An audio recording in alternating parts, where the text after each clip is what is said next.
A bolha imobiliária chinesa pode estar finalmente estourando?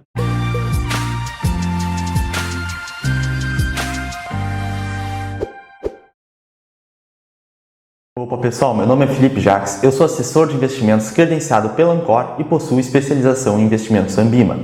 No vídeo de hoje precisamos falar do que pode ter sido o auge da bolha imobiliária chinesa, o estopim para o estouro dessa bolha. Contextualizando um pouco, pessoal, a gente tem que lembrar que a China ela começou a fazer um processo de expansão de crédito muito grande, principalmente localizado para empreendimentos imobiliários, que era o carro-chefe, digamos assim, dessa expansão da China, da sua atividade econômica e para ela se mostrar como uma potência no mundo econômico internacional. Tudo bem, no momento de expansão de crédito, parece que tudo fica ótimo.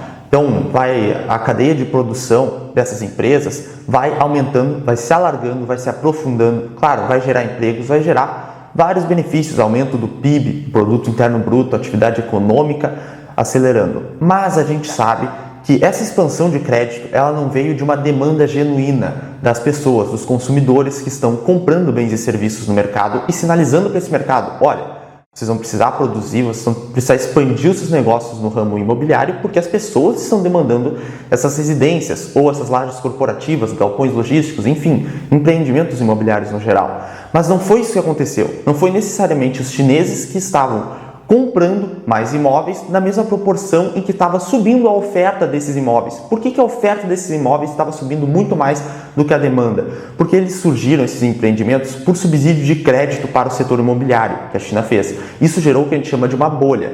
Então, teve a expansão de crédito para o setor imobiliário com juros atrativos, os empreendedores começaram a pegar esses juros para fazer empreendimentos imobiliários, alargando a cadeia de produção, porém, não teve respaldo em uma demanda genuína dos consumidores. Por isso que se construiu muito mais casas, muito mais imóveis do que necessariamente a demanda demonstrava na prática. E isso criou, entre outras coisas, as cidades fantasmas da China. Não sei se vocês já viram. As cidades fantasmas da China foram cidades construídas, arquitetadas, urbanizadas, tudo certo, como se fosse uma cidade comum. Porém, não haviam habitantes nessas cidades. Por isso, cidades fantasmas. Ninguém morava lá. Era só uma cidade inteira construída, mas sem pessoas. Isso demonstra perfeitamente que esses empreendimentos imobiliários muitas vezes surgem pela expansão de crédito, com subsídio ao crédito, crédito barato para construção, para empreendimentos imobiliários. Tudo bem, gerou empregos, acelerou a atividade econômica, mas não tinha respaldo em uma demanda mesmo. Por isso essas cidades ficaram vazias. Não tinha gente querendo comprar.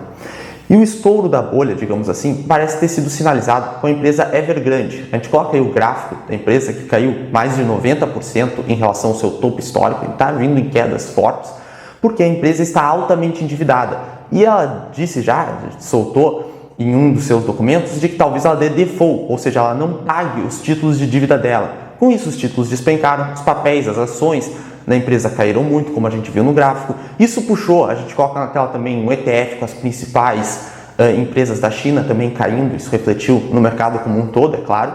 Isso tem impactos no mundo inteiro, porque quem emprestou dinheiro para essa empresa, e ela está dizendo que já pode não pagar esses títulos, quem emprestou não foram só pessoas, foram instituições bancárias, não só chinesas como do mundo todo. E a China tem grande influência no mundo, então isso pode desacelerar uma retomada global que vinha ocorrendo depois do período de pandemia, mas pode ter um impacto muito negativo, essa economia no geral que vinha se recuperando por causa da China e dessas empresas do setor imobiliário. Essa é só a primeira, o maior exemplo, justamente porque a dívida dela chegava a ser superior a 300 bi de dólares. Isso é um montante extremamente grande. Para a gente ter noção, as reservas internacionais brasileiras estão em cerca de 370 bilhões de dólares. Reservas internacionais de um país continental como o Brasil, 370 bi de dólares aproximadamente. A dívida dessa única empresa do setor imobiliário da China é mais de 300 bi de dólares também. Então, só para vocês terem um efeito comparativo do tamanho da dívida. E a dívida era muito maior do que a geração de caixa dessa empresa, do fluxo que ela recebe. Então, de tudo que ela recebe, ela tinha um montante exorbitante de dívida para estar pagando. E dívida que vai vencendo. Tem dívidas mais longas, dívidas mais curtas, mas as curtas vão vencendo e essa empresa tem que ter fluxo de caixa para pagar, para amortizar um pouco dessa dívida. E isso não está acontecendo.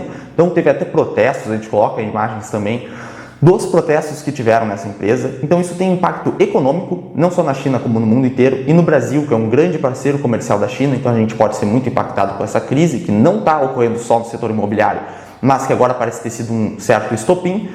E tem impacto no mundo inteiro, como a gente falou, e um impacto social. Então, pessoas já protestando. E o Partido Comunista da China já deixou bem claro que não quer que isso ocorra. Não quer que a parte social também fique prejudicada, seja por fatores econômicos ou outros fatores, mas que é uma paz social. E para atingir esse objetivo, é muito ruim ter uma bolha financeira. Então, tudo isso está entrando em debate. A China vai lá e resgatar essa empresa, a Evergrande, para que ela não dê o default e não gere essa tensão social, política e econômica?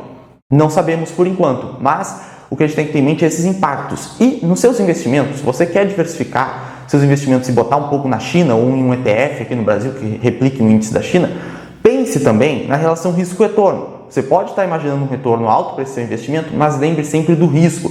Tem o risco da China, do seu intervencionismo econômico, dessas bolhas que o governo muitas vezes pode acabar gerando. Então, no momento da bolha que estava crescendo, era a atividade econômica subindo, emprego, um monte de coisa, mas uma hora essa bolha tenderia a estourar justamente porque o que estava se expandindo não tinha necessariamente um respaldo em demanda real da sociedade. Então se construíram muitos empreendimentos que parecem ter se mostrado errôneos. Nós temos exemplos de prédios sendo explodidos na China. E reparem, quando esses prédios estavam sendo construídos, isso entrou no cálculo do PIB. Isso só demonstra que o PIB é quantitativo e não qualitativo. Então o país está crescendo, mas para onde? Ele pode estar crescendo, mas é para uma direção que tem demanda da sociedade? Então esse é um exemplo, os prédios estão sendo destruídos.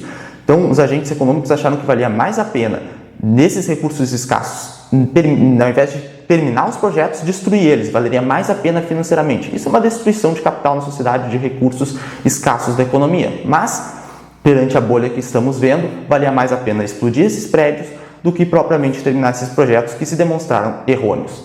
Mas pelo vídeo de hoje é isso, pessoal. Espero que vocês tenham gostado. Se gostaram, deixem um like, se inscrevam no canal, comentem o que vocês acham sobre tudo isso e eu convido vocês a conhecerem nossos cursos. O link para os cursos estarão na descrição. Nós temos curso de Bolsa de Valores para iniciantes, falamos bastante dessa questão macroeconômica também, como ela afeta a Bolsa, como você estudar uma empresa. Então tudo isso no curso BVI, Bolsa de Valores para iniciantes. Temos o curso STAT para quem está começando no mundo dos investimentos, quer saber sobre renda fixa, renda variável, ações, bastante coisa tem bem legal no curso STAT. E o curso de FIIs, Fundos de Investimento Imobiliário, onde falamos justamente sobre essa questão do ramo imobiliário e como você pode fazer para aplicar os seus recursos de forma eficiente em fundos de investimento que têm uma exposição justamente nesse ramo imobiliário. Agradeço a atenção de todos, até o próximo vídeo.